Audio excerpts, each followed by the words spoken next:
گلنور، روشنایی زندگی شما.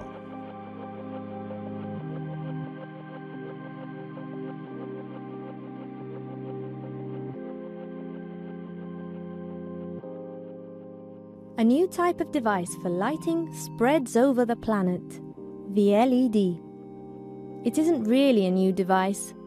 Some way or another, it has been used for decades all around the world. What is new, however, is having achieved greater emission power than a few years ago, and also making it provide white light.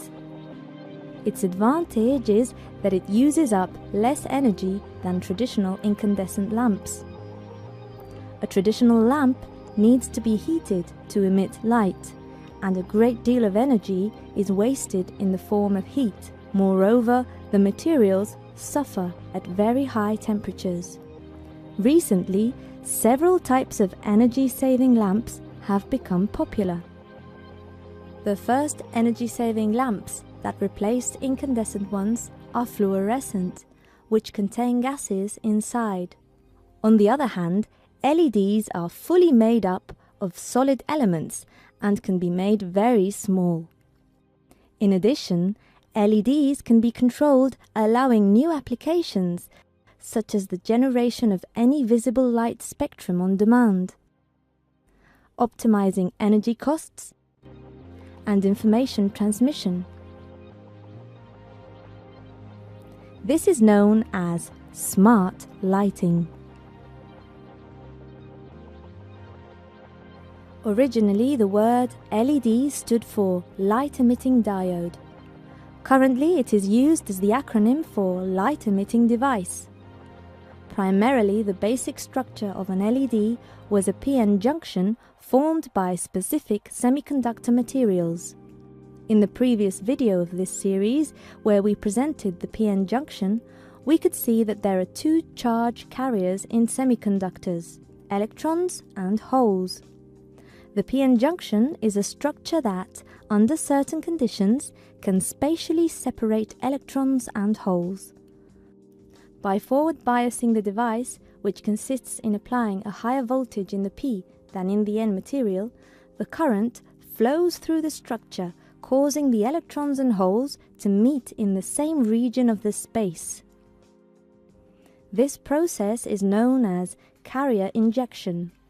When there are many electrons and holes in the same region of space, more than those corresponding to their equilibrium values, carrier recombination is enhanced and energy is emitted.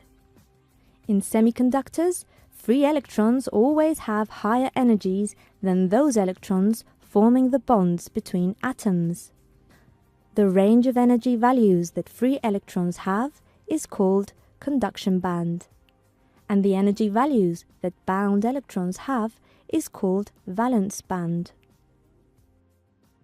Since the holes are the absence of electron in the atomic bonds, holes have energies corresponding to the valence band.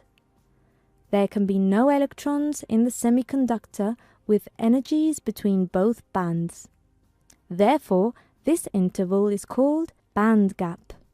When a free electron recombines with a hole in the valence band, the free electron ends up occupying a bond in the structure, filling the empty state in the bond. In this process, the electron releases energy as heat or as electromagnetic radiation. To make recombination more effective, the PN junction is replaced by a heterostructure.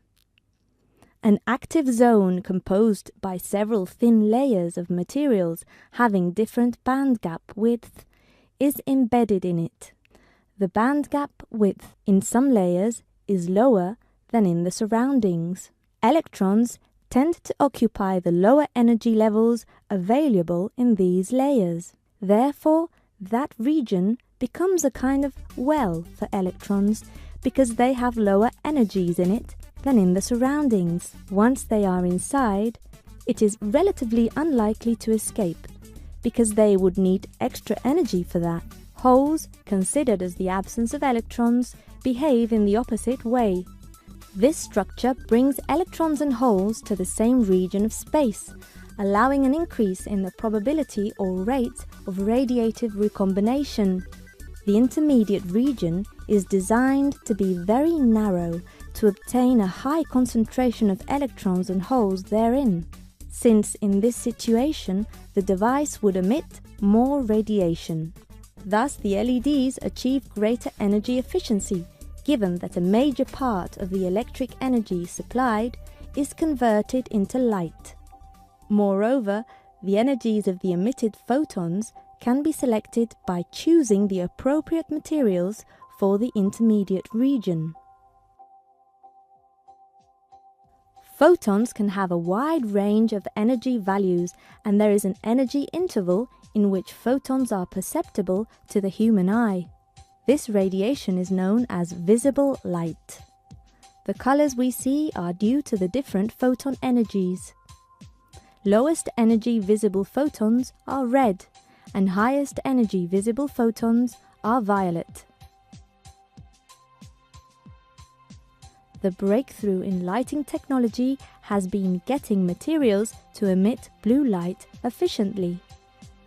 The controlled emission of red and green light was possible before, but with lower efficiencies. Currently, the majority of the LEDs used in lighting are based on a blue LED coated with a fluorescent substance. This absorbs some of the blue light and re-emits it with longer wavelengths. The mixture of photons leaving the device is white light, which may have a bluish or yellowish hue if higher or lower energy photons dominate respectively. This depends on the well-known device color temperature. This is the spectrum obtained for a white LED, and we can compare it with the spectrum of sunlight. A large proportion of the spectrum that provides an incandescent lamp, which has physical mechanisms different from the LED, is in the infrared. As a result, the incandescent lamp radiates a great deal in an energy range that is not useful for lighting, and therefore it becomes very hot. Consequently, its efficiency is much lower.